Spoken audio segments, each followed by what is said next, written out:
interesting place to start because, we're sort of just bantering pre-show, but you were saying, yeah, what if the internet goes down? It's going to change this business. But that's kind of like saying, wouldn't a missile strike on the United States change this business? Yeah, it would change everything, because even people, I was talking to a buddy of mine who does like construction of things, and he's like, well, I don't need the internet. And I go, well, how do people pay you?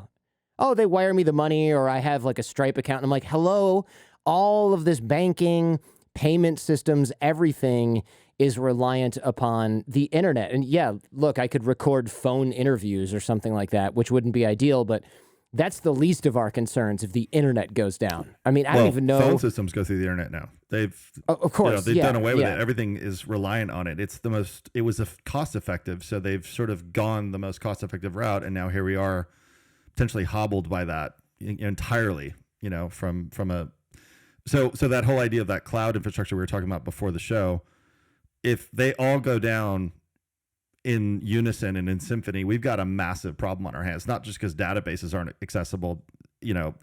That's not a geeky problem. This is an issue of medical records, water treatment facilities, critical infrastructure rely on cloud infrastructure at this point. So yeah, I mean, I know I'm sounding a little silly here, podcasting dies. Oh God, we're all going to freak out. That's like the least of our worries. You're absolutely right. Right. So I don't know. We'll see. Yeah, it's kind of the least of our concerns. It was the screenshot I was going to send you last night prior to this, because I was like, look at this, Jordan. And I didn't. I figured we'd talk about it because who knows? We might be days away from something that feels more kinetic in terms of the attacks and everything that we've been sort of talking about for a few weeks now, and what everyone's been waiting and seeing what the impending situation is going to be with Ukraine and Russia. So pretty terrifying. Yeah.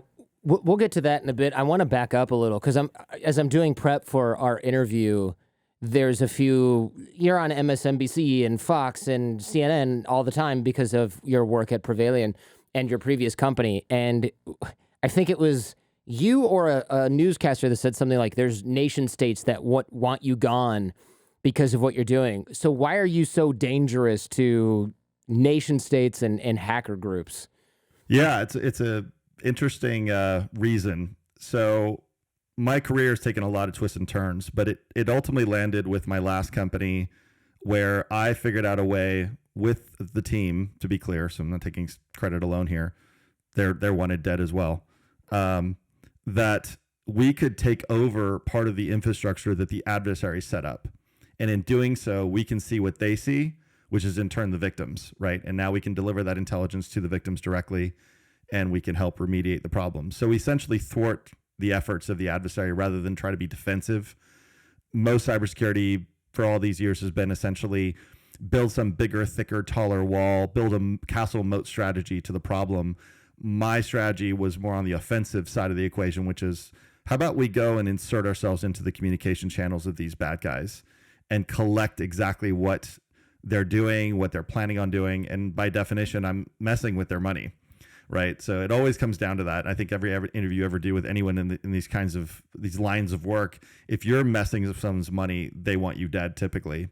And now we're at a level with cyber where the money is so huge and impact on it can be pretty dramatic to the outcome of what these guys are expecting. And these are big syndicates now. Yeah, we've certainly ruffled some feathers. And now I've started a second company that does that even more in a more extended capacity, where I can actually deliver intelligence on the supply chain risk.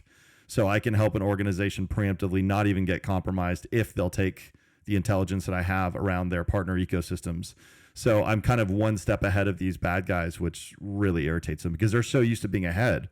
I mean, Jordan, the asymmetric nature of bad guys is that they can always try, fail, try again, and, fail again, and then finally get it right.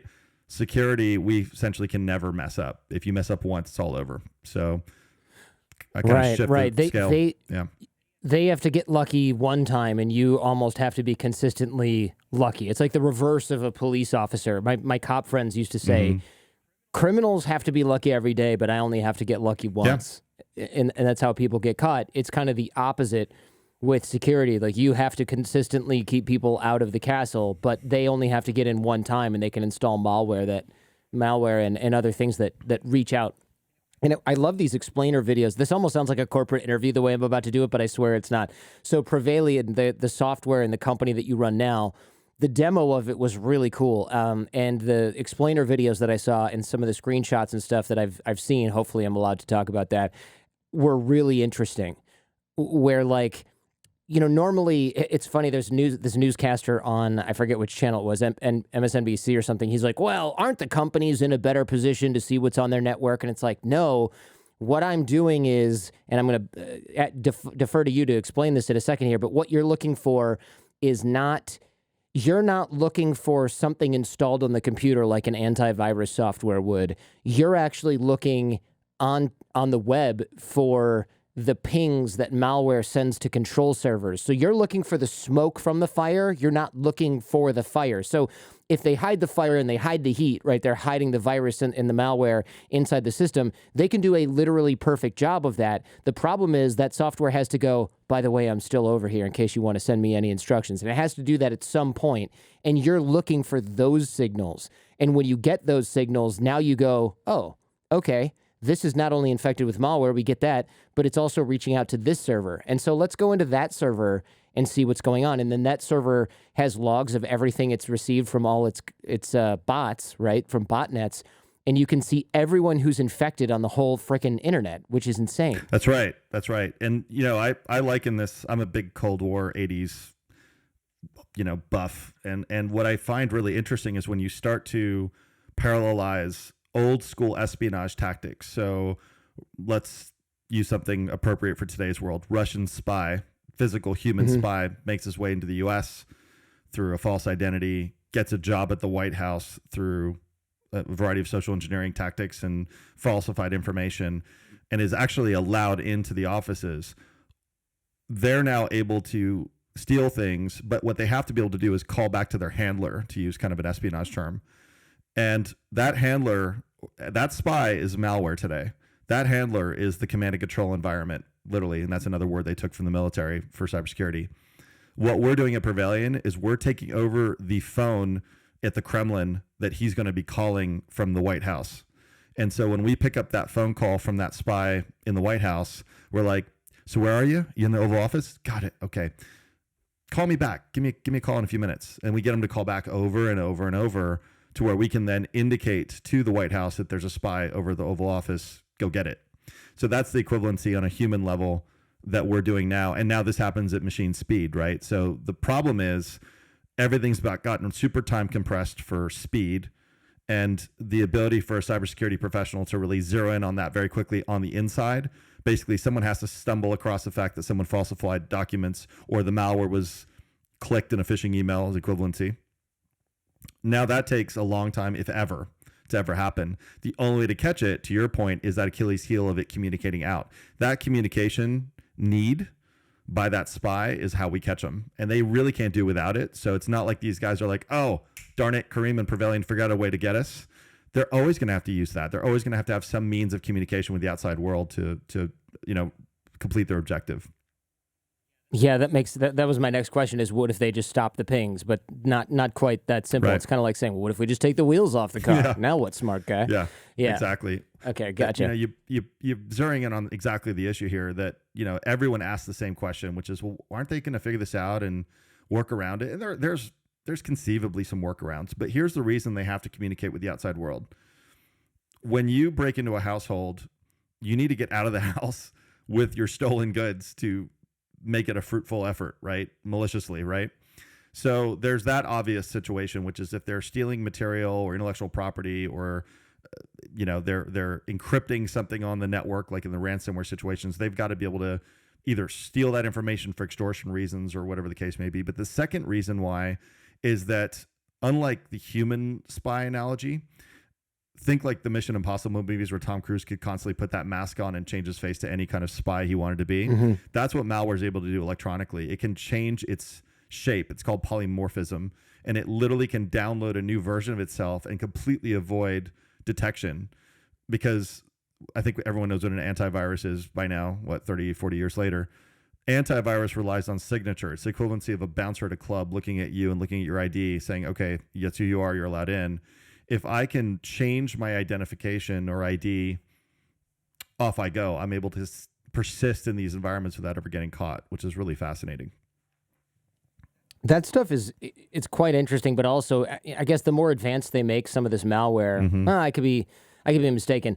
It's you don't want to put too many bells and whistles and backup plans onto these things, right? Because then it becomes easier to detect. Like you don't want to have it. Oh, well, it also pings using the cellular network. Okay, so now if I find a cell signal, I find this otherwise invisible thing. That's not going to work in every situation. You're right. Yeah. Too many modes of communication or an overabundance of communication. If the cadence is really high, the frequency is really high, these are all like triggers that we'll look for to identify it, right? And that's typically what someone would do on the inside of a network. For us, though, I don't care if it calls out once a month or every 6 months. Frankly, as long as it calls back to its home base, if you will, which is what I've infiltrated, I'm able to see it. And that's what gives us the advantage over others. At one point, you discovered the largest botnet in history, and I thought it was interesting that it had a Slovenian name. By the way, Slovenia is such a lovely place. I don't know if you've ever been there. Former Yugoslavia, kind of relatively untouched by the war. You don't think of that as, oh, this is where a bunch of criminal masterminds live, right? Like Yugoslavia, maybe, yeah, but normally when you think criminal masterminds of former Yugoslavia, I like to give the credit to the Serbs, the Bosnians, like these are like some crafty sort of guys that have also been through a lot of stuff, and countries that are torn by war often have like higher levels of organized crime. Slovenia, it's almost like they dodged most of the bullets literally, and then still ended up being these. I guess the thing is they have tons of talent in that area of the world, and so you're going to have a criminal element that says, why am I earning money, and then getting screwed over by trying to buy imports in euros when I can just steal tons of money and live well. That's exactly the reason. That's exactly it. They're really talented, I have to say. I mean, and by the way, it just so happened to be Slovenian. I think that, that was, and it was interesting because it was called metulji, which was this word, which is Slovenian for butterfly. And it was a take on the formerly largest botnet ever called Mariposa, which was Spanish for butterfly. And so we sort of said, all right, well, we'll just, kind of put a spin on it and call it that. But yeah, it was fascinating. It was absolutely everywhere. And that was way back when. I mean, I think this is 2011 or so. And this gives you a sense that this has been going on a very long time. This whole idea of proliferating out and infecting machines that are not yours to become zombies to work at your disposal.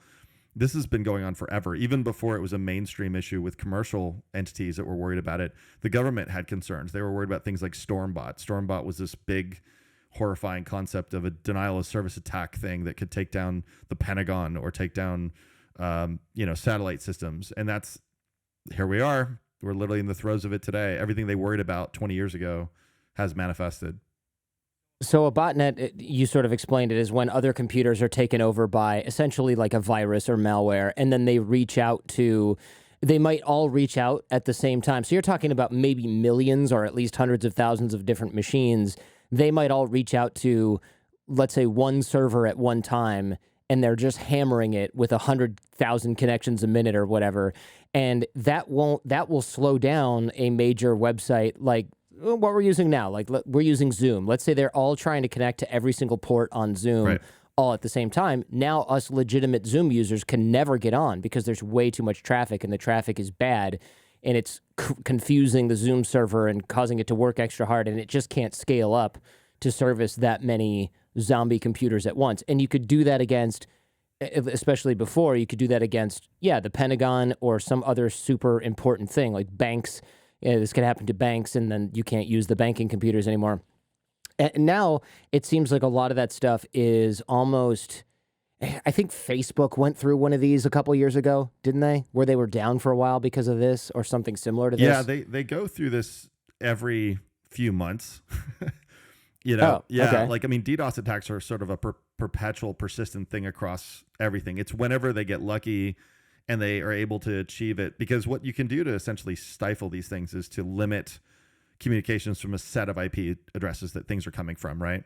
But they're getting clever, right? The bad guys are always, it's a chess game. It's a perpetual one-upmanship of what I can do next. And they're going to say, oh, you're going to block a set of IPs I'm coming from? Fair enough. I'm going to start fluxing those. I'm going to start attacking you from within your own environment. I'm going to get legitimate Facebook users' machines infected and someone that would normally come to Facebook, normally I'm going to have that be the source of the attack. And now Facebook has a Facebook's an example, right? Of course, this could be anyone. They have a very challenging situation of, oh God, am I blocking a legitimate request, or am I stopping a bad guy that's actually taken over a legitimate environment? So the bad guys have a very, again, to use the term again, asymmetric advantage to the good guys, because they can lurk within good infrastructure and do some serious damage. And then services that rely on their constituents and people that will actually log in and see things and you want users on, they can't differentiate what's malicious and what's benign. So that gets to be really hard. You mentioned that there's a lot of money in this. Do you have any concept of how much some of these criminal groups are making with cyber attacks? Yeah. So to give you a scale, it used to be in the hundreds of thousands of dollars a year in maybe the early 2000s, I would say. Botnets amped that up to millions. And I'm being very broad. I mean, there's all kinds of ways they're making money. They're either stealing information and brokering it on the dark web. They're stealing credit card information and doing fraud. They're using cycles of the machine to mine crypto. I mean, there's any number of things that these botnets could be used for. Today, with the ransomware scourge, we're talking billions. So we're really at a threshold of it being, it'll eclipse just about every other type of crime out there because it's so easy. And the thing is that technology like ransomware and other types of technology similar to that are force multipliers. You build it once, use it many times versus having to go think about like an old bank robber, like the risk you take robbing a bank physically with a gun and a mask, and maybe you get one vault when for you can literally $700 go in with the same malware. Yeah, and you get $1,000. Yeah, there you go. It's incredible. So yeah, we're talking billions of dollars. So the ransomware groups are oligarchs now, man, literally. So those people have done so well that they've become oligarchs, where it's like, okay, now I have $1 billion. It's all stolen. It's in cryptocurrency. So now I'm laundering it through 50 countries. Or I started, there's all these shady, remember during 2017 when all these shady crypto exchanges popped up and they were in like Ukraine and Moldova and stuff. Now, some of that was legitimate entrepreneur. I would say most of it was probably legitimate entrepreneurship where these people were like, hey, I understand this and I can make tons of money in Bitcoin, and then I don't have to worry about my totally unreliable local corrupt banks. Right. But some of that, I couldn't help but think, if these guys are stealing millions and tens of millions in Bitcoin, the best way to launder it would be to have a crypto business that you could just keep your Bitcoin in there, mix it with a bunch of legitimate people's, and then connect it with foreign banks, and then have people withdraw it as cash anywhere in the world. And so it has just made money laundering so easy in huge amounts. And I know that people are worried about Bitcoin getting around the sanctions and Russia and things like that. I don't think the volume is there to run a whole country, but certainly these big criminals could become multi-millionaires, if not billionaires at that point, with the amount of cryptocurrency that they're able to steal, and regular currency for that matter, that they're able to steal and ransom from small businesses. And we'll talk about some of these ransomware attacks in a second, but I want to go back to the nation states that want you dead, because it's a cheerful topic. Now, there's nation states and there's cyber militias, right? So like hacktivists or just criminal groups that are maybe sanctioned by nation states. Can you tell us about the difference between these groups? Because we have the NSA here in the United States. They're constrained by laws and things like that. But then we have groups like Anonymous that are not. They have nothing to do with the government. But it seems like in foreign countries, especially like Russia, you have these groups, but they're also sort of maybe kind of FSB related to Putin, or at least given his godfather-like blessing to operate. Absolutely correct. So that's what's fascinating. There's a lot of gray areas and there's a lot of cross-pollination between these groups, especially over there. So I'll start in reverse to your question.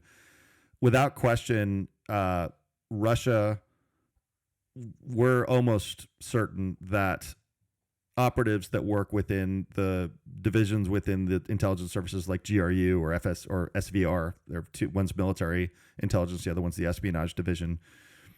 It's almost clear now that their tactics and methods are identical to what we're seeing with some of these cybercrime groups that are really prolific. So they're probably moonlighting. They're probably doing their day job in the government. They do what they need to do for Putin, and then they go do what they need to do from a cyber, theft perspective or cybercrime perspective.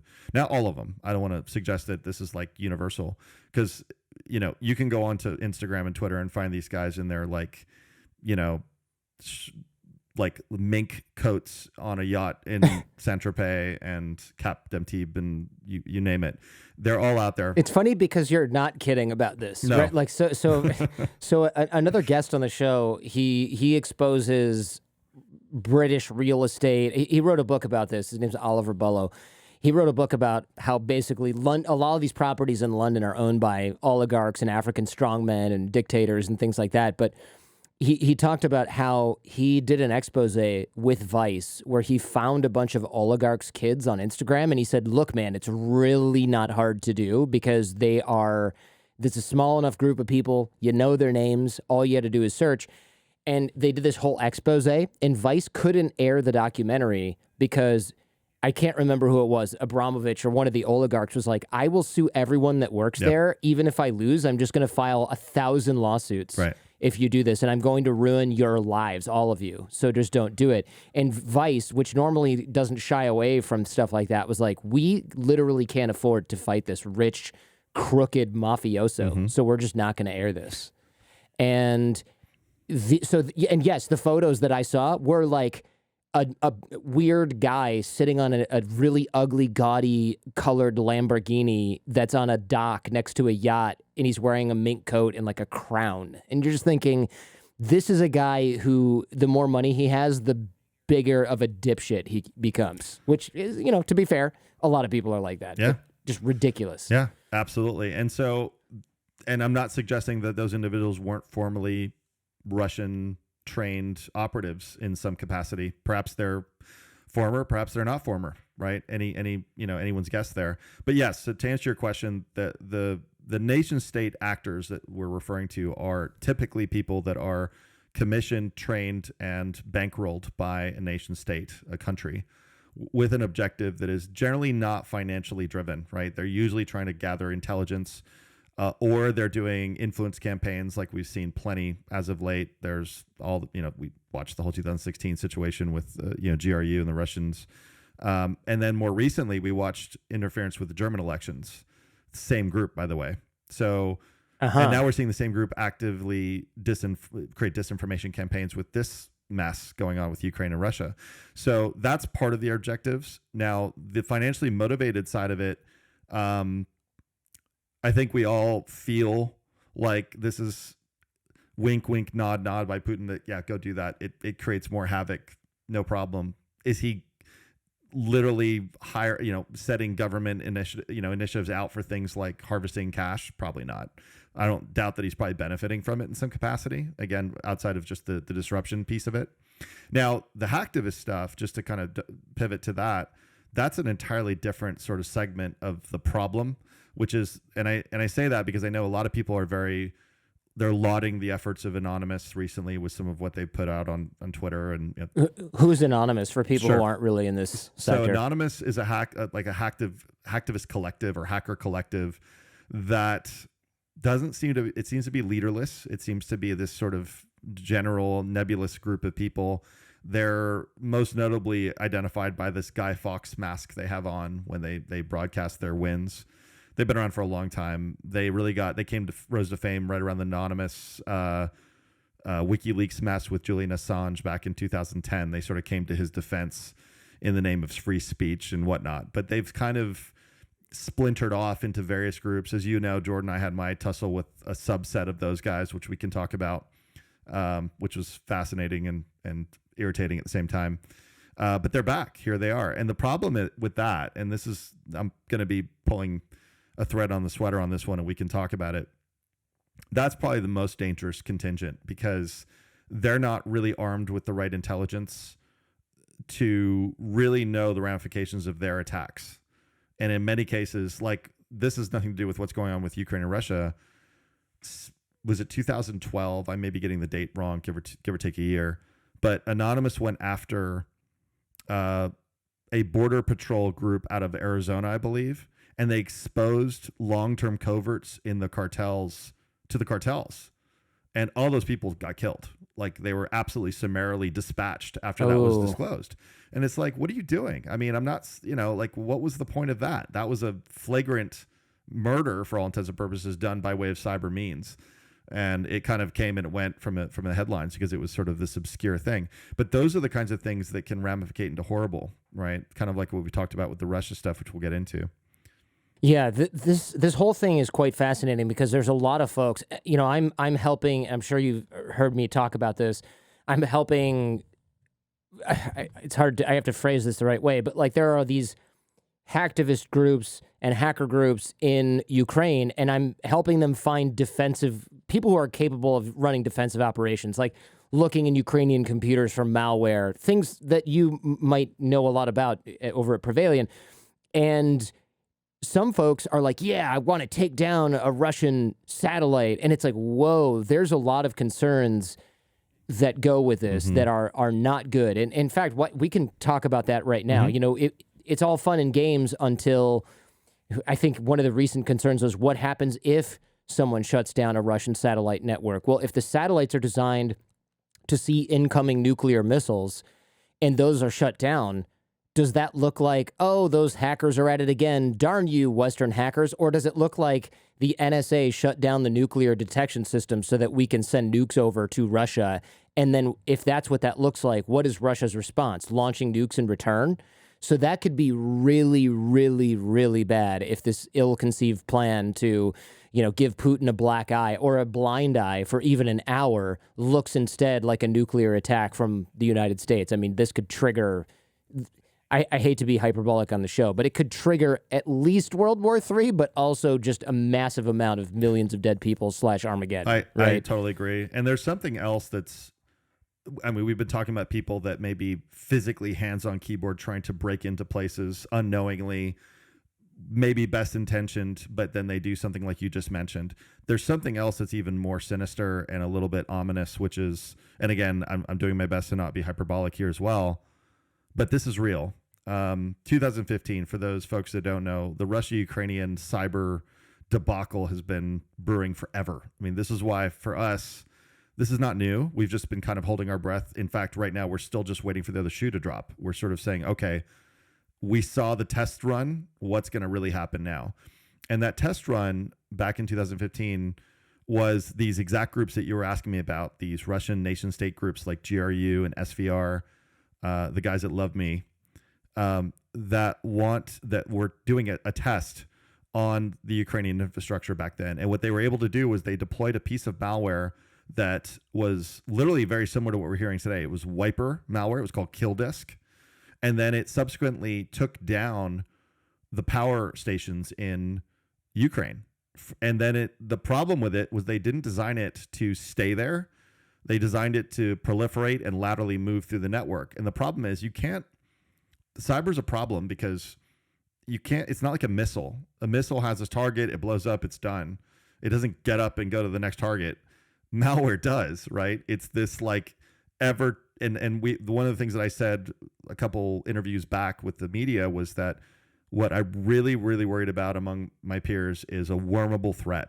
And a worm, for those that are somewhat familiar, and it sounds like what it is, it worms its way through networks. It goes from Jordan's computer to my computer to my wife's computer to my kids, and then all my kids' friends and then their parents, and it just finds its way through the network by default. And that's exactly what happened in 2015.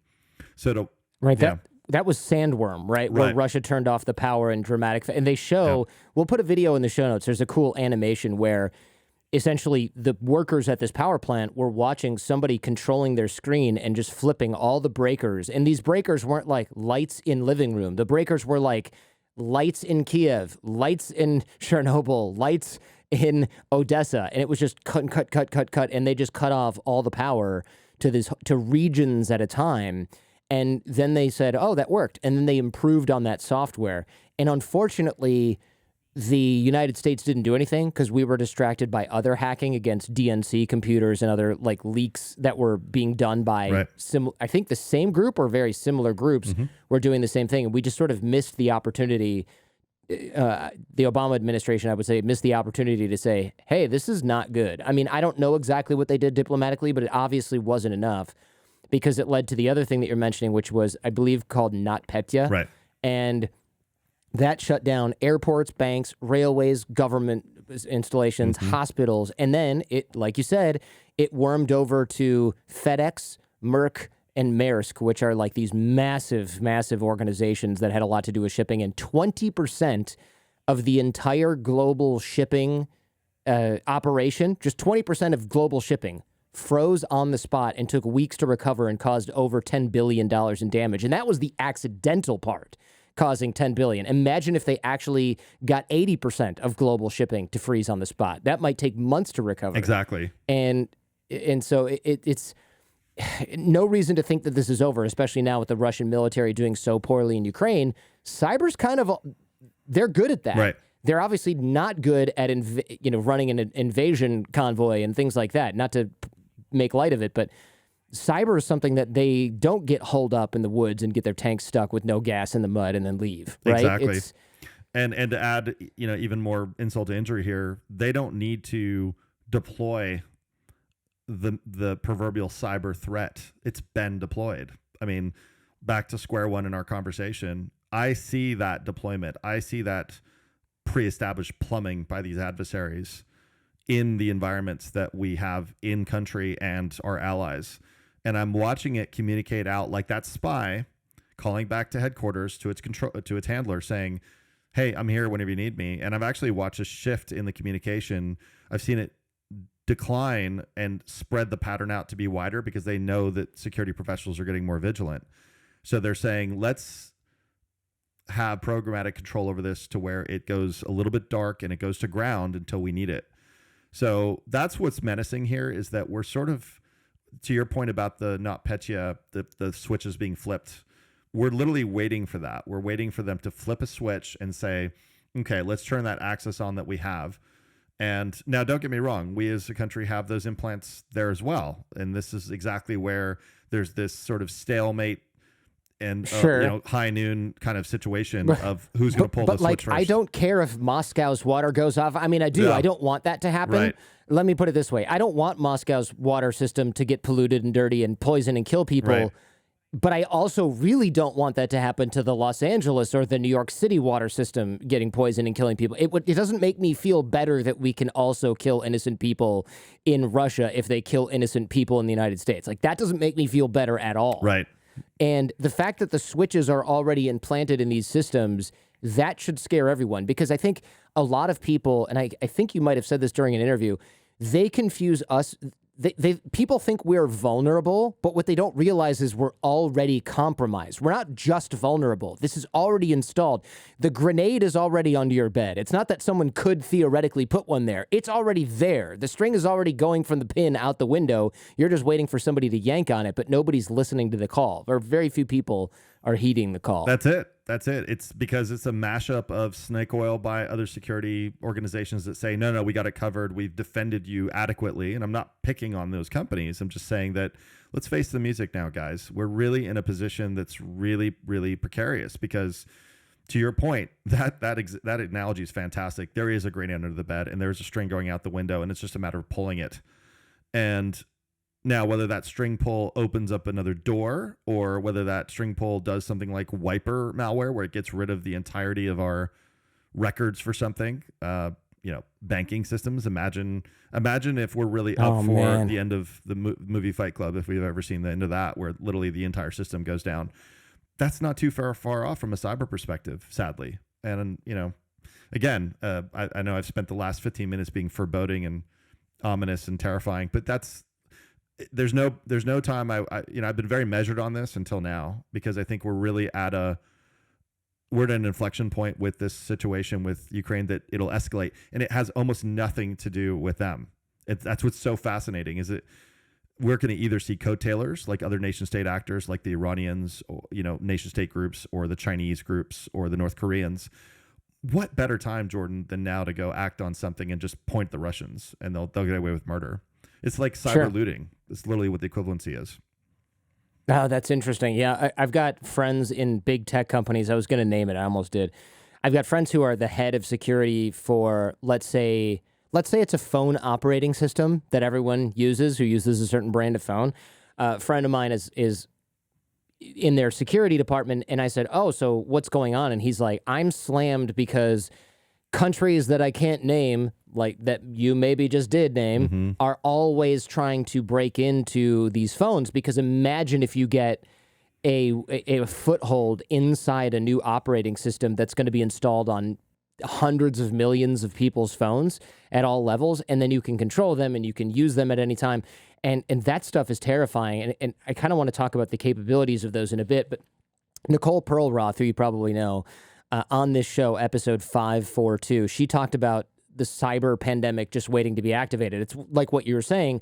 I think something like 80 to 90% of companies are compromised by malware, at some point. Not the whole company maybe, but that's a lot. 8 to 9 out of 10 companies have malware that is possibly wormable to the rest of the company. And that is extremely bad news if we're talking about systems getting infected, because, of course, even if 80% of those companies were sort of not banking and not hospitals and not really important records, what if 80 to 90% of the businesses suddenly started having cyber issues all at once? It would take years to recover that, because all the professionals who do that are going to have an 18-month waiting list just to take a look at the problem that you have if this gets activated all at once. Absolutely. And I know Nicole touched on this in the past too, whether it was in her writings or the interview with you, perhaps. There's even greater problems around critical infrastructure, which is that I think who was I talking to? It might have been someone in CISA within our government that actually they're in charge of that critical infrastructure security. It's a 50-year project, Jordan, to get us back into a position where that infrastructure has been retooled and rehabilitated to not being hackable. I'll tell you, I've lived all over the world. I've been able to see a lot of infrastructure. I've seen refineries. I've seen operational control panels of different things at places like that.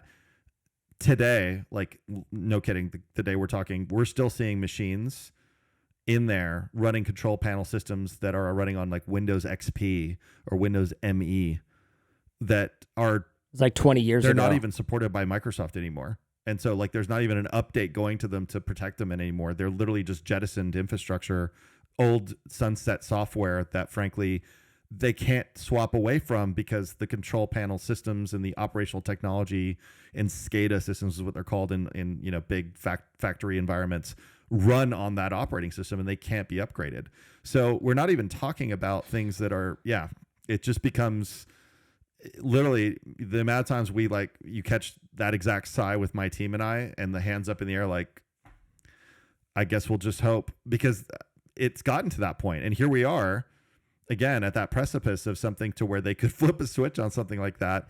And it's a cascading effect, whether by design or by accident, a wormable event or a malicious hacktivist group that thinks they're doing something right, and they actually target something and it bounces right back and it comes at us in the States. I mean, dude, it's an endless amount of scenarios that kind of keep us up at night.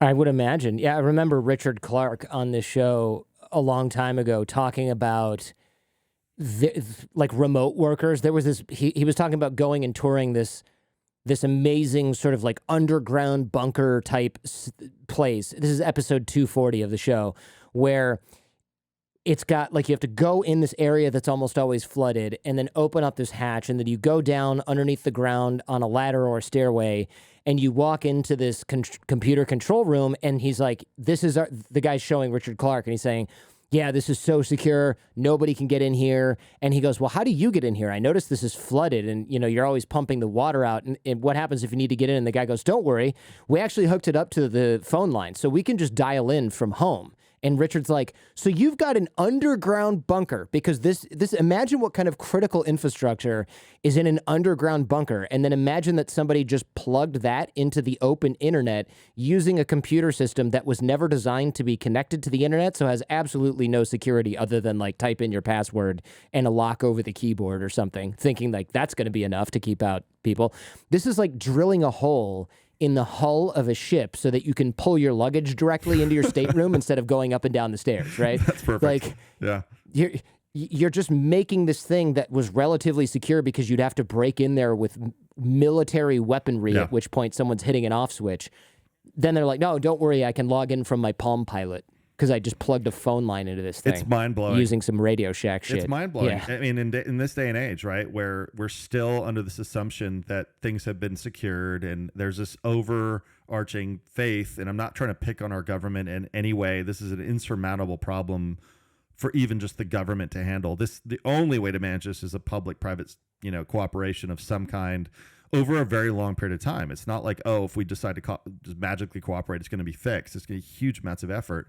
But then there's the continuation of the issue is that story is fantastic from Richard Clark, because let me put it this way, even if they didn't have that bloody phone line set up, I guarantee you there's probably some system in there running some update to a server that is not protected. So they'll use a supply chain attack to get in through there. So even if there wasn't the phone line, there's probably some kind of, like, have you ever looked at your Mac or any kind of laptop or your phone, Android or Apple? Do you know how many times that thing calls out to the internet without you doing a thing? Like, it just sits there? No, I'm sure all the time. What's fascinating, and then in your business, not necessarily podcasting, but if you have an ad on your website, that ad server that serves that ad to that website is a completely different server than your server. And if that gets compromised, that's a doorway right into your environment. So the interconnectivity of the world today is absolutely impossible to navigate. And if you're a determined adversary, you'll find a way in. And that's the part that makes this impossible. Yeah. Every week or so, I get this update, like, your site has been updated to the newest version of WordPress or whatever, right? And what happens if somebody just compromises the WordPress update server? Then 10 bajillion websites all update their newest version of WordPress that has a backdoor for the FSB or for Iranian secret services to go and turn the site off or scramble all the data and get rid of it and stop the backups, things like that. Hey, if you like what you're hearing and seeing, check out the Jordan Harbinger Show podcast feed. There's a lot more just like this. You can find the Jordan Harbinger Show in Apple Podcasts, Spotify, or wherever you get your podcasts. Now, back to the show. You mentioned before that attribution is tough, right? So Russia might get access to something, get the information it needs, and then hand it off to China or to Iran to do something. And that makes finding out who's doing this stuff really, really hard. And you're right. I think a lot of groups would be super active right now. You and I were talking about a social engineering attack that was happening on me as a result of me talking about this, probably as a result of talking about this Ukrainian cyber defense issue. And I said, why do they always pick an Asian female as the icon? And my wife said, probably because they know you're married to an Asian, so they think you're like one of those like white dudes who only likes Asian women, which, by the way, I am not, for the record. And I thought that was an interesting thing. And you said, hey, man, they might just be doing that because then you'll say, Chinese intelligence is attacking me again, because they've done that before, because I talk negatively about the Chinese Communist Party on this podcast a lot of the time. And so then I'll just say, the Chinese are at it again, the Chinese intelligence service from the CCP. Meanwhile, it could be the Russians just going, hey, we don't really need a lot of cover.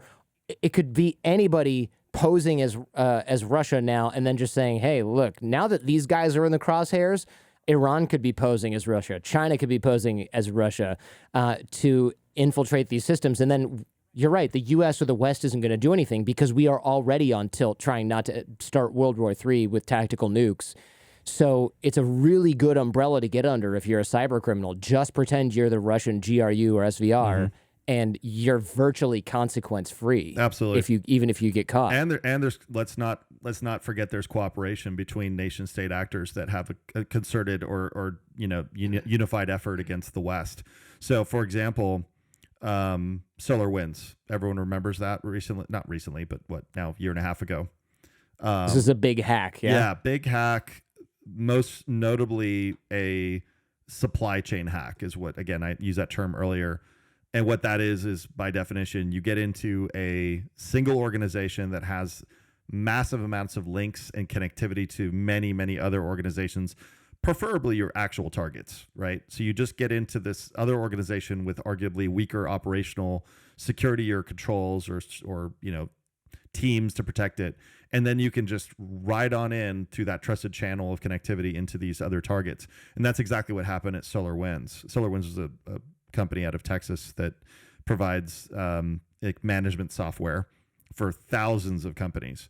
So, when you start thinking about this from an adversary perspective, that's the perfect target, right? But what's fascinating and what probably wasn't really hitting the headlines as much, or at least, the mainstream ones, was that when we were all looking at it and the term we use in the industry is TTP, which is tactics, techniques, and procedures. So it's literally, these are the methods that we look at to define who it might be, to your point about attribution. It doesn't always work because a lot of actors have the very same tactics and methods. But in this particular case, there were two distinct things that were really, really interesting. One was exquisitely written, I'll call it malware, because they actually signed the malware with a legitimate certificate, so it looked like it was part of the software. It was really, really intense. And it was Mandiant that actually found it, and it took a long, and they got actually compromised in the process too. So this is a very, very well-known cybersecurity firm, just got bought by Google like a week ago, that was compromised. They were very clear about their disclosure on it. They did the right thing, but they're like, look, we got attacked and we got compromised. This is the information we know about this. And by the way, this cleanup on this is still going on.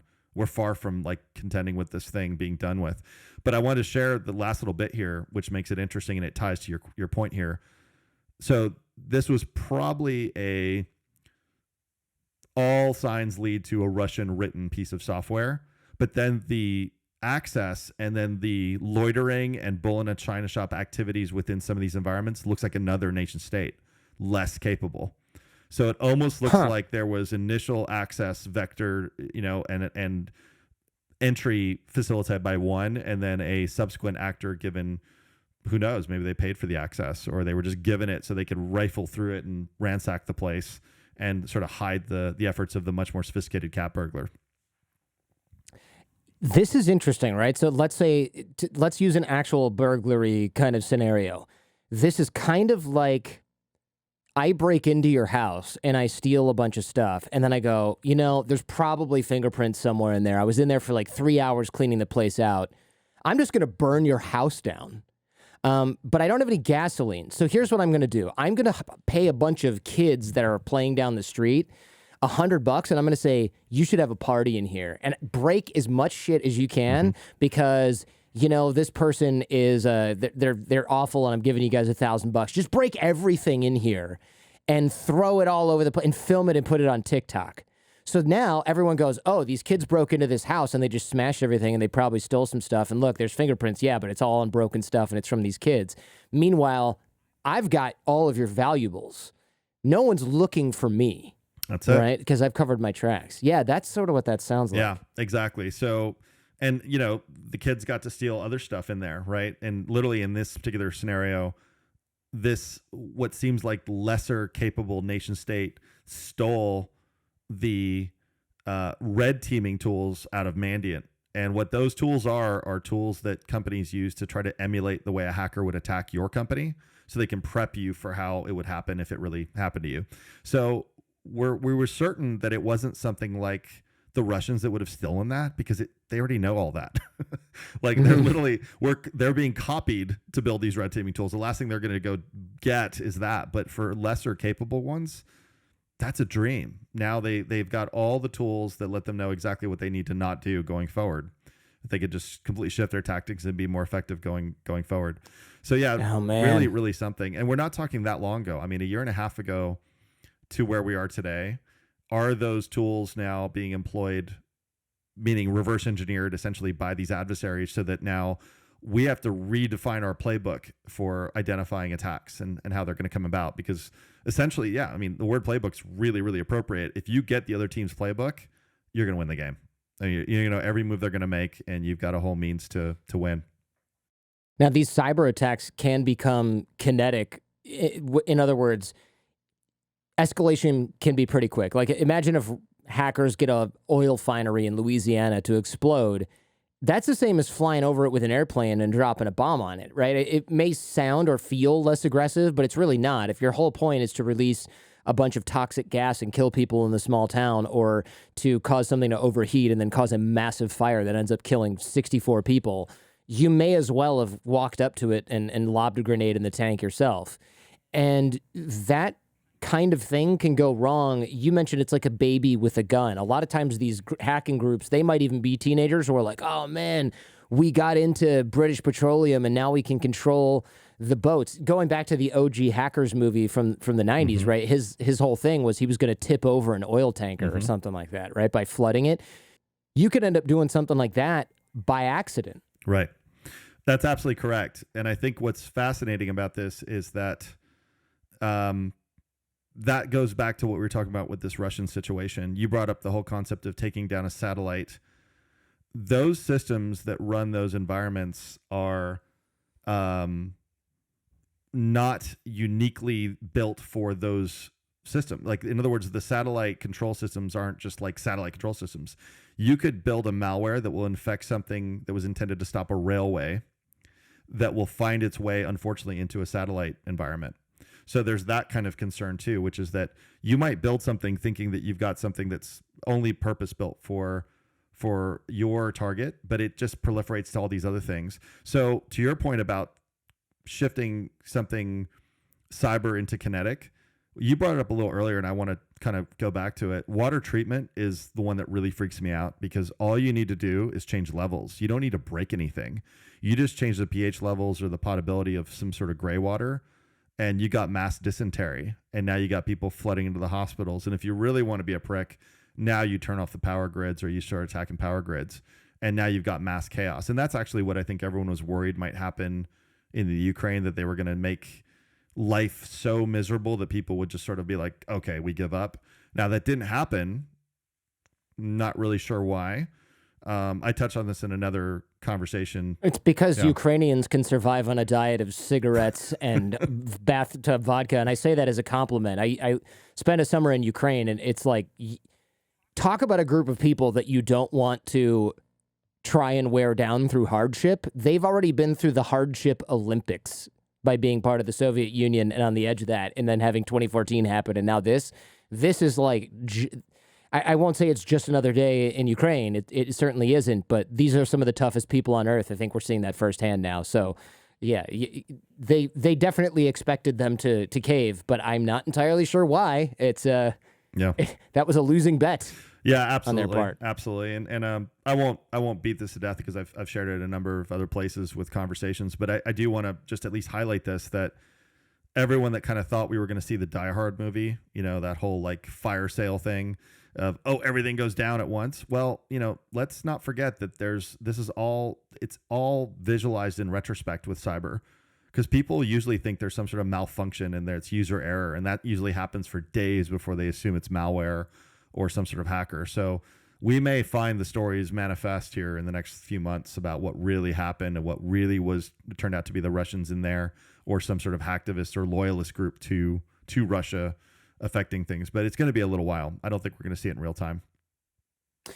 It seems like a lot of the work from home environment is going to cause a lot more vulnerability, or is going to increase vulnerability inside, especially Western companies, U.S. companies, right? Because people will say things. Who told me this the other day? I was talking to a friend. I was like, oh, yeah, aren't you worried about your systems? And they said, well, we have to use this VPN. And I'm like, so you're using a piece of software that cuts through all the other security software on your network. It would be one thing if you had to be in the office to use the network. But now, no, you get to be from home. And so the company says, well, we can install this and we're kind of fine. Meanwhile, they can't deploy new security stuff and then train the entire 5,000 person company on how to use it. So most people are just making their system available from the outside and using a VPN and kind of calling it a day.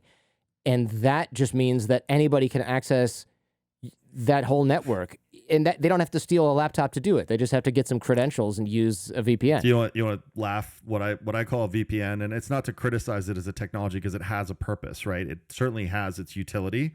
But there's this sort of catch-all idea that it's securing you, like your friend said, with all due respect to him. But what I call a VPN, it's a cyber hypodermic needle to the organization. It literally, to your point, exactly right, cuts through all of the security of the org, because it's a trusted channel in.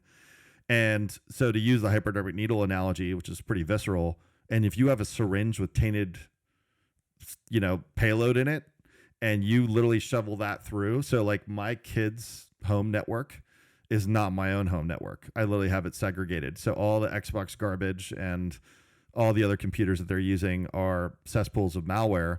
I can't afford or risk to have that bounce into my laptop, work laptop, and then use that as the VPN access to my corporate environment. So now most average into people, people aren't going to necessarily split their networks up. And even if you do, there's no guarantee, especially with Apple and other solutions. I'm not picking on Apple, but this whole like universal connectivity that my iPad talks to my laptop, that talks to my phone, with that convenience comes access to the adversary. And I think that that's what people forget about a lot.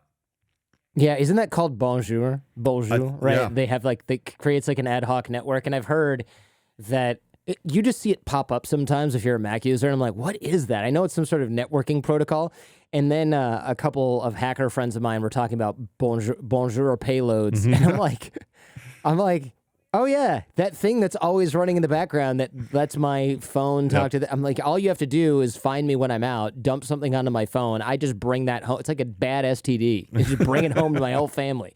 Yeah.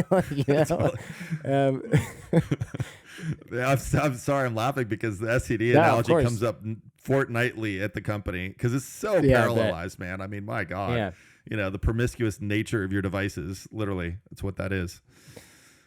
Man, I worry about, you mentioned supply chain attacks. That's a totally different kind of supply chain. But now that we're actually talking about the real supply chain because of the shortages we have and the shipping debacle and what was that ship that got caught in the Suez Canal, all that stuff, right? So but you could shut down the shipping. We mentioned that attack before, but not just critical infrastructure, but what if we know that ports are the bottleneck in shipping and that they're way behind? That was the thing with the shortage a few weeks ago or a few months ago, maybe still is going on. You could just target something like that, some sort of bottleneck in the supply chain, and then it's like, well, I guess technically that might be considered critical infrastructure, but all you have to do is go after a few different small systems. You don't really have to shut off the water and the power and the shipping and the blah, blah. You really just have to make it really hard for a country, especially one that's maybe in a conflict, to get goods and services into the ports. And then they are super, super screwed. Everything has to be done manually. I read an article about those hackers in Belarus shutting down the automatic train switches to stop Russian troops from deploying quickly.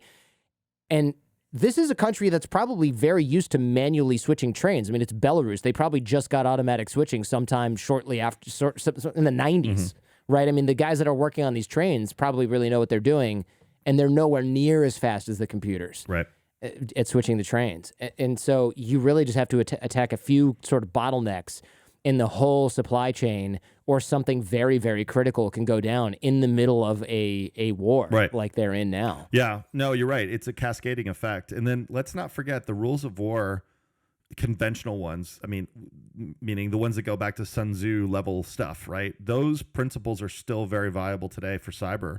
So, for example, if you're going to go and impact, like you said, we keep talking about critical infrastructure, but this could be logistics as well, like you said. Why not wait until there's a really serious deep freeze about to happen in the winter? Or let's wait till the hottest day in the summer that's projected to actually impact something that's got already immense amounts of pressure on it from environmental reasons or natural reasons. So those are things that are being looked at by these groups.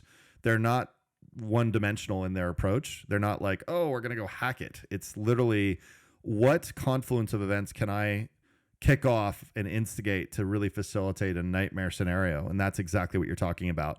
If you get the right shipment to be stifled, that'll create a massive cascading effect. Like, for example, now neon there's a shortage of neon because that was a huge product of Ukraine. And that's a key component of microchip and semiconductor development. The gas? Yeah. The actual gas neon? Yep. Oh, okay. Not only do we have a semiconductor problem before this, now we got another ingredient that's actually going to be a shortage around. So maybe we can expect our Teslas to be delayed longer and more laptops to be delayed and everything else that uses a chip.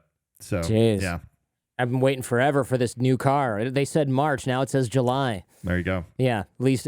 But you know what? High quality problem. It's so hard. I don't know about you. It's so hard to complain about anything now because I'm like, well, our country is safe and secure. I don't have to worry about my kids drinking clean water or getting bombed, or anything like that. And I talk to people in Ukraine on WhatsApp, and it's like, it's just hell on earth in so many places. So I feel like such an a-hole being like, my Tesla's going to be 3 months late. Like, shut up, Jordan, you prick.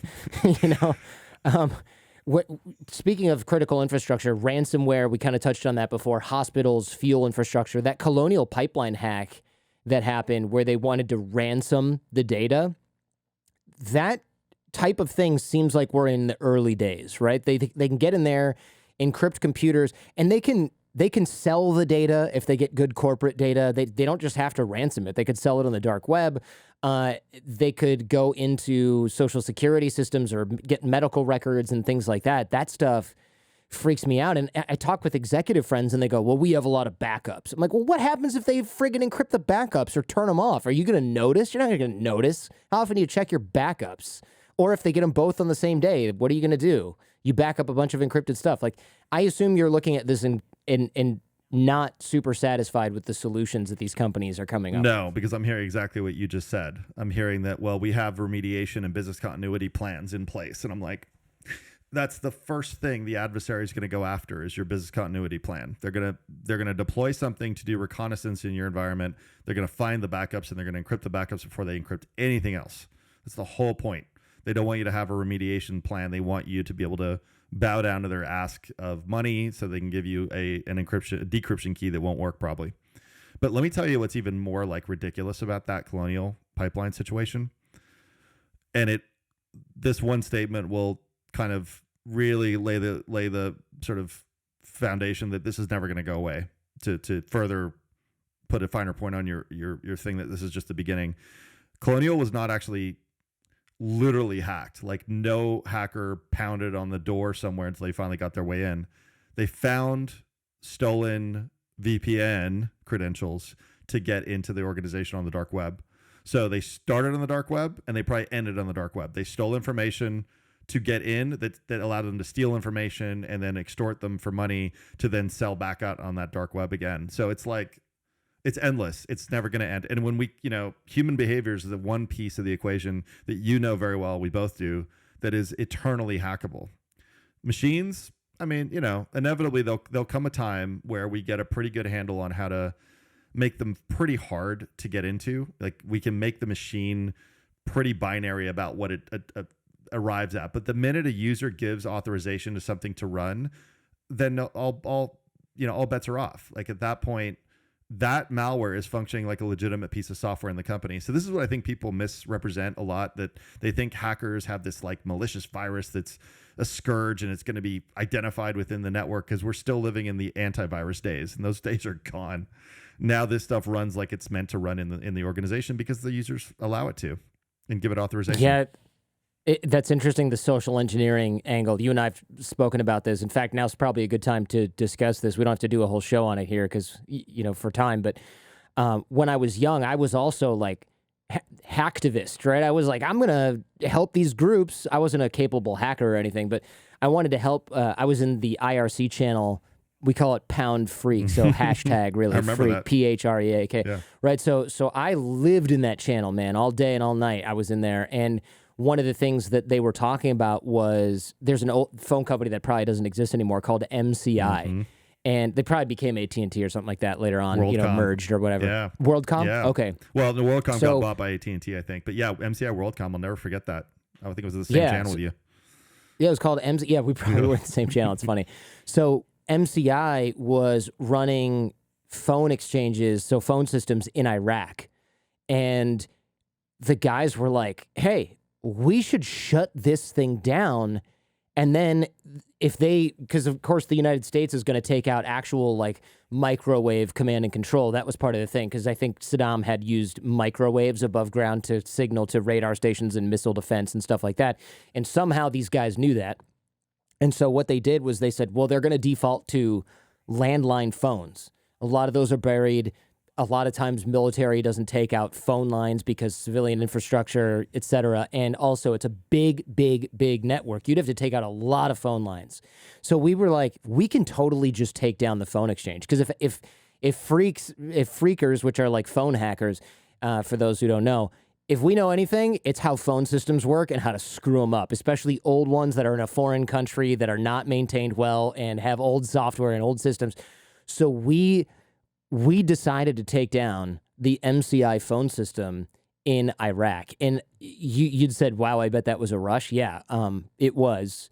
It definitely was. And you'd think that kind of thing would be harder to do today, but I think more vectors than ever are out there. You know, like back then, we had hackers that were getting access points and dialing into Iraqi phones from their modems and things like that. We tricked people. I remember I called repeatedly on a line that I had made. I used my modem to make the phone call sound really distorted. You know how you could talk through your modem and it would sound like crap, right? It would be like a PC speaker. So that I'd create a bunch of static so they didn't know that I was a kid. And I may or may not have pretended to be a woman because I was like 14 years old, right? And it's easier, by the way, it's easier to make your voice higher when you're 14 and then to make it lower, just in case anyone's wondering. And, you know, I get a hold of these like telco guys in Iraq, okay, that are just beyond stoked that an American woman from New Jersey or whatever is calling. That's amazing. And this is Janice from New Jersey. I want to make sure your MCI service isn't interrupted if we can during the conflict, you know, blah, blah, blah. We just need X, Y, and Z. I may or may not have been like, you know, Janice from Jersey Shore chewing some gum, right? And you could literally say something like, I'm returning a call from Colonel Hamza's office, right? Because Hamza happened to be, one, a super common name, but also my buddy was Lebanese, and that was like his uncle's name. And I grew up in Detroit, so I knew tons of Arabic dudes from Lebanon, and half of them were named Hamza or something along those lines. And I was like, all right, this is Arabic sounding. That was the logic. And you could get them to be like, oh yeah, when you go to this, you have to type in this MCI 1234, and the password is also MCI 1234, and then you put Hamza at the end or something like that. You know, you put Muhammad at the end, and they would just tell us like how to log in. You have to telnet, which I don't know if that still exists. You have to telnet to this area, and you can log in, and that's the administrative thing. If you need to like look at our configurations, and I'd be in there, and I'm like, okay, so here's how they shut things down. Here's how they reroute things, and we just caused absolute hell in those phone systems, and we would get control of like all of Baghdad's phone systems. That's amazing. And all of big cities in Iraq, we would get control of their phone systems, and we would route them so they couldn't call, you know, domestically. They could only call outside, or they could only call MCI numbers. I mean, we would change things during the conflict. So if they had it figured out, right, we would just change it an hour and a half later. Like, social engineering is the most dangerous because you don't need special software. No, you just don't. No, and the thing is that hacking still relies heavily on that piece. So really, frankly, an influence operation that we were talking about earlier, that's nothing more than a social engineering effort, but by way of like a phishing email or something else. It's really still getting the user to do something that you need them to do by convincing them in some fashion, right? It's not always so slick. It's not always so covert. Certainly, once you have that initial vector of access, off you go. Yeah, now you can deploy anything you want. Now that's when the malware really comes in. But the first stages of this are very much still old school, getting a user to actually click on something. And now phishing, you know, is the big vector of attack these days, right?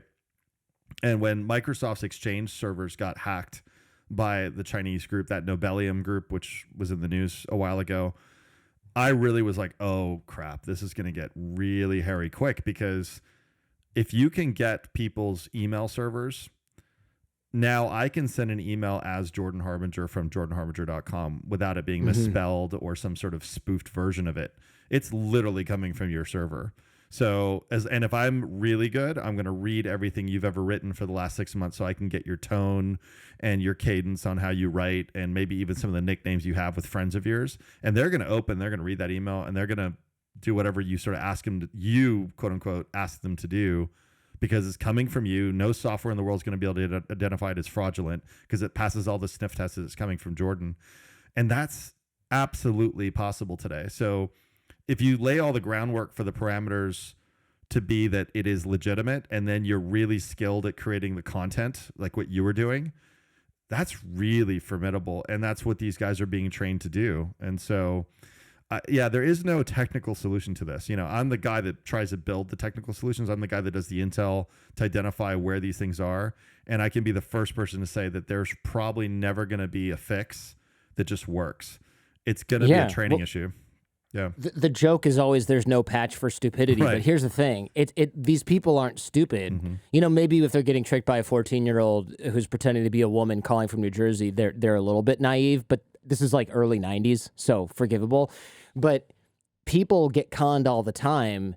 And if you don't believe it, look at Bernie Madoff, who conned like billions of dollars out of people. You see Anna inventing Anna on Netflix, and you think, how can these people be so dumb? And the truth is, if you work hard enough on somebody and you build rapport and you build trust and you're a skilled con artist, you can get people to do things, and especially if they kind of don't really care and they kind of don't think that what they're giving you is that important, and they're relatively convinced and they want something from you that they think you can give them. I mean, all these switches are hardwired into us as humans, and it's very rare that someone's going to be able to turn all of them off. Training or not, there's a reason that people break training protocol and get busted sleeping with spies, because those spies are pushing all the right levers and buttons, and those people will do something they know is wrong in order to get that. That's why background checks see if you have drug addiction or gambling debt or other sort of issues like that, because those are vectors that work like every damn time, right? Yep.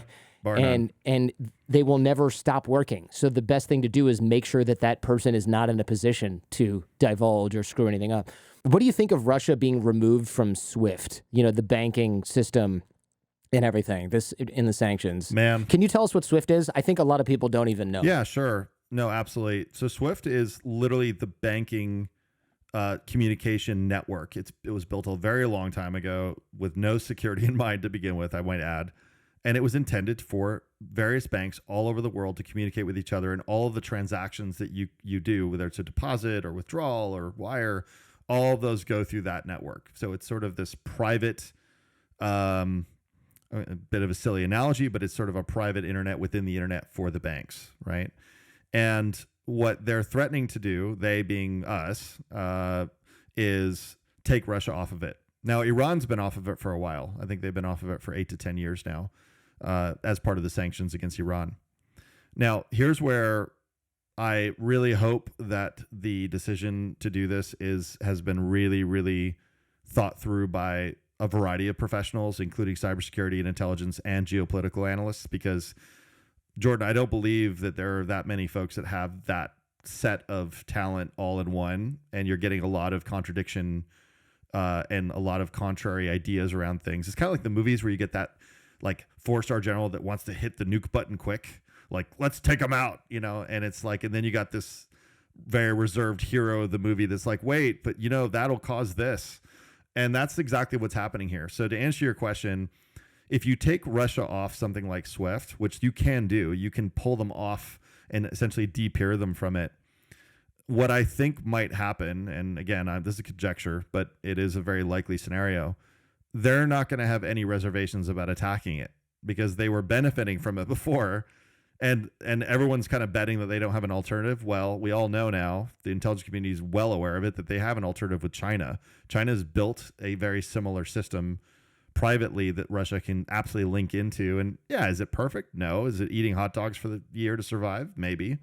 But it's survival. And it's probably more than survival. China's a massive economy. We can't forget who we're dealing with here. And Russia's not, I think that the hope, and this is again, highly and hotly debated, that all these sanctions are going to destroy the Russian economy. I'm not as sold on that. I need more convincing, because I think there's a lot of alternatives that they have there that they've already sort of figured out well in advance of the situation. But yeah, the fear, very, very plainly, and I'll let you kind of, drill it down into this, they will have no compunction to take it down and work in symphony with someone like Iran to go after it. Because if they're not benefiting from it, why let us have it to function freely? And if they do that, well, you go to the bank and things aren't going to work. What are you going to do? Yeah. They're going to have to secure SWIFT, and it's going to be a major target, right? I mean, it's just so important, and now there's no collateral damage that they care about.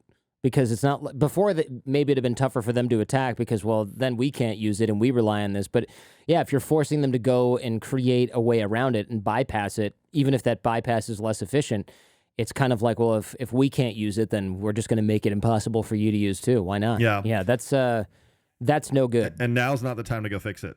Not when we've made the threat that we're going to take them off of it and be like, all right, let's get to work to make sure this doesn't get hacked. It's like, no, that should have started about 10 years ago.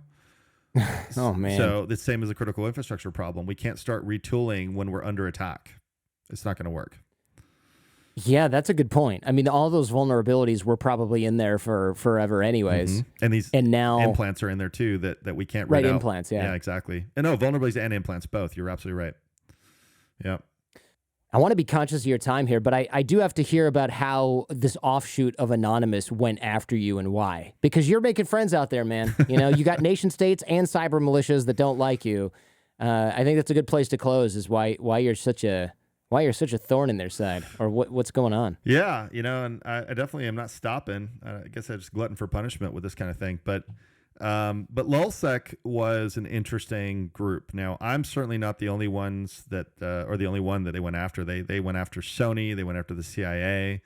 I think PBS was another target of theirs at one point. This is in the 2011 or so timeframe. And this group essentially, and they also went after Stratfor. If you remember that was a really interesting situation. Stratfor was a strategic intelligence company that got attacked by them. It's a whole other ball of wax I'll have to share with you at some point, Jordan. It's pretty interesting. But ultimately, in 2011, I was doing what I do best, which is take down or infiltrate infrastructure that adversaries set up. And I did it fairly indiscriminately. So like I wasn't as targeted as I am now, where it's like I'm going after a very specific, nation state actor. Back then, if I found a piece of malware that had a command and control capability, it was fair game for me to go after.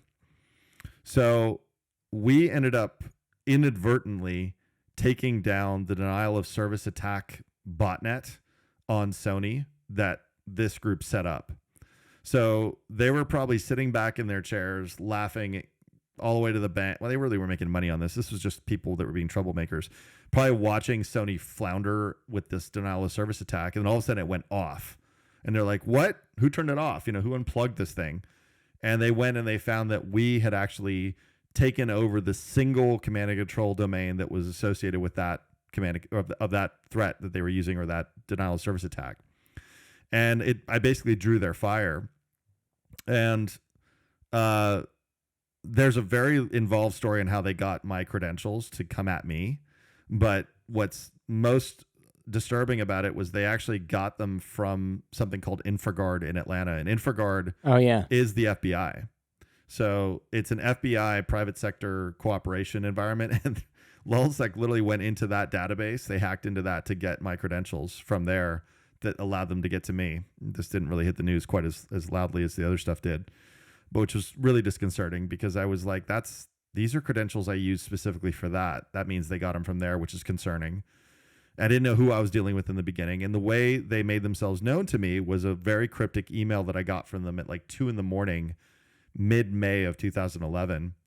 And the mail literally had one of my passwords in the subject line, and this one-line email of, "We should talk," period. And I was like, oh man, this is either a bunch of kids, or it's a buddy that's gone too far with a joke, or it's something real. And so I replied, because it was out of character, something like your password. It's never cool. I mean, even, we could prank each other all day long, Jordan, but the last thing I'm going to do is put one of your passwords in an email, man. That's not cool. Yeah. So it was one of those things where I was like, this is going a little too far. So I replied with, what do you want to talk about?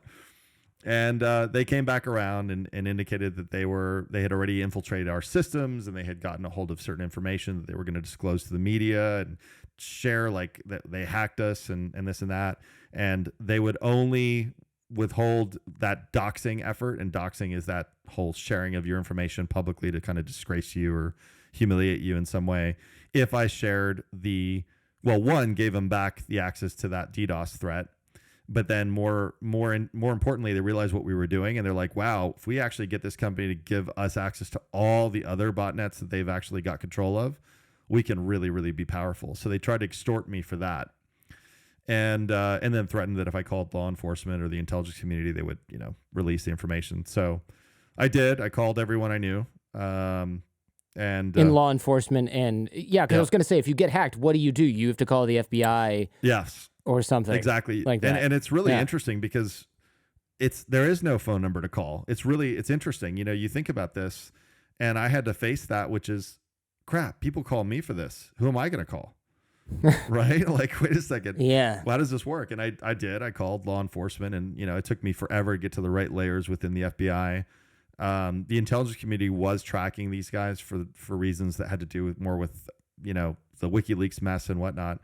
And ultimately, I was instructed to keep the communication flowing with the individual that was at the helm of this, who turned out to be the head of LulzSec, and our information eventually got translated back through the right channels to the IC, and they found him and got him, and he was arrested. I think he served time and a variety of other things. But there's a deeper, darker part of this that had to do with them using information to your point about taking something that should have been just a cyber attack to something more kinetic. I had worked with a company called Palantir and MIT on this think tank project well in advance of this attack by these guys. And they used that report to sort of wordsmith and construct this narrative that I was some sort of deep, dark, secret government guy doing offensive operations against the Middle East. And this is right when the Arab Spring was going on. So there was a lot of tension, and, people were ready to fly off the handle. And, I don't think my name falls flat on anyone. It's pretty bloody Arabic to begin with, right? So right. It was like, great. And so I had all of these Libyan separatist types that were threatening me, that were going to come out and kill me and my family. And so I did, I'm one of the few people that's probably been victimized from a cyber perspective that moved squarely into something that could have been physical. And I thankfully lived through it, helped get these guys nabbed. And the good news is that my firm was ultimately acquired shortly thereafter by a company called Mandiant, which has been in the news recently. One hell of a story, Jordan. Wow. Yeah, that's really scary. Are you worried about anything like that happening now? Because like I said, these nation states they don't like you, and they're far more capable than some punk ass kids who got into your email and maybe your company. I mean, you've seen what happened to like Sergei Skripal in the UK, where they were like, oh, let's just poison this guy and do it on video and get away with it. Right. Are you worried about something like that? Yeah. I mean, I definitely think that the job comes with its inherent risks. It's sort of one of these unfortunate situations where I have to sort of temper my risk of averseness to what I'm actually doing. And I think as I get older, I sort of rethink how I would actually do things better a little bit, where I maybe, because you can only obfuscate yourself so much, when you're running a company that's privately funded and, needs to be out in the public, you need to share what you're able to know. There's so many other stories that I could share with you. I mean, I literally shared with the media information about actual organizations in the US that were compromised, and even the media shied away from sharing that information because they were scared of the repercussions from those organizations, that blowback. And that's for a whole another episode, but it has to do with not just the adversaries being mad at you, but the companies that don't want to be disgraced or see their stock dip, because the information we share could impact people's reputation, people meaning companies, large public sector firms that ride the market heavily. And if there's anything that could sort of impact their shareholder or stock or stakeholder confidence, that's disruptive. So yeah, speaking of making friends everywhere, it's not just those guys. It's even some of the companies I'm trying to help that actually get very upset with me. Right. So your customers are also, that's such a complicated relationship. Like your customers are like, thanks for this. By the way, don't tell anyone or we're going to sue you into oblivion. Yeah. Right. Yeah, exactly. Oh my goodness. Exactly. So not the easiest chosen profession to be in, but when it goes well and you can become a very powerful asset to a larger organization that needs that information and that intelligence, I've been done quite well based on that. So, I think this may be the last time I do this type of stuff, but who knows what's next. It'll be interesting to see what happens. Well, I'd ask you what keeps you up at night, but I think we covered it. Critical infrastructure being totally unprotected. I mean, we talked about a lot of things that are certainly going to keep me up at night for at least a week. So, maybe we have that covered already. What do you think? Fairly certain. Yeah, there's probably a slew of other things, but frankly, they all dovetail into the fact that I'm either pissing someone off or a country off or an intelligence agency off or a large multinational organization with likely their own henchmen. So it's take your pick, any of those. Well, it's good to be your friend, and I say that now, having not having to dodge bullets, cyber or otherwise, while sitting next to you. But I'm glad to know you, because I feel like I'm slightly less safe for that. But on the other hand, you're an interesting guy, and that's the spice of life. Appreciate it, Jordan. Same here, man.